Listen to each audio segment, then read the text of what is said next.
In the New Testament, there was no church that was more generous than the Macedonian church. In 2 Corinthians 8, 1-5, Paul tells us how their joy overflowed in rich generosity. The encouraging thing for us about this joy was the circumstances it came from. Paul explains that they were in the midst of severe trials and extreme poverty, and it was in these times that God gave them this overflowing joy that resulted in generosity. Trials and suffering couldn't shake these believers because they didn't care about stuff. Their secret was not what belonged to them, but who they belonged to. And every one of us will also face trials and sufferings at some point in our lives. And just like the Macedonians, we must decide who or what we will trust in when they do arise. So let's look at 3 truths that the Macedonian believers teach us that will help us obtain the same joy and generosity they had in their extreme poverty. First, nothing can shake the joy of the generous.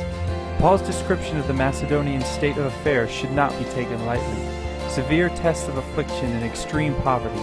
These circumstances were more than minor setbacks, yet God gave them the joy to not only make it through, but to give generously in the process.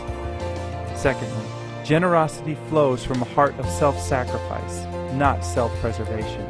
The motivation of giving is not to give in order to get.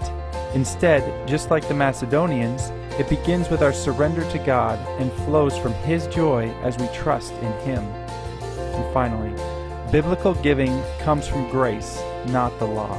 Tithe, or 10%, is the biblical starting point for giving.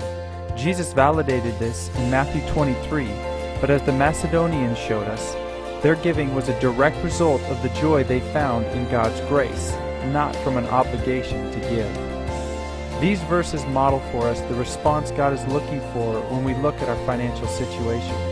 Paul tells us that the Macedonians gave themselves first to the Lord, and in the same way we should approach our finances by first affirming or reaffirming our commitment to trust God's promises. And secondly, we are told the Macedonians gave. Their generosity was the proof of where their joy really came from. And in the same way, our giving echoes what our hearts are trusting in.